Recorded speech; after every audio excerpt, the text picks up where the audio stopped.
turn on or turn off flash screen Google Assistant in Samsung Galaxy S21, S21 Plus or S21 Ultra. Open settings, swipe the notification panel, and then tap settings icon. Scroll down settings screen, find Google,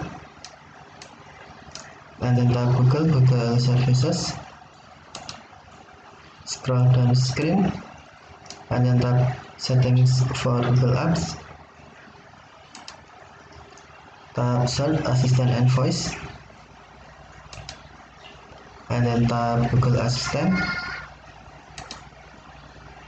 Scroll down screen, find general, and then tap general. Select use screen context, and then to turn on flash screen Google Assistant, tap flash screen switch until blue, or to turn off, tap switch until black or until white. Flash the edges of the screen to let you know when the device assistant access text from the screen. Okay, thank you for watching. Have a nice day.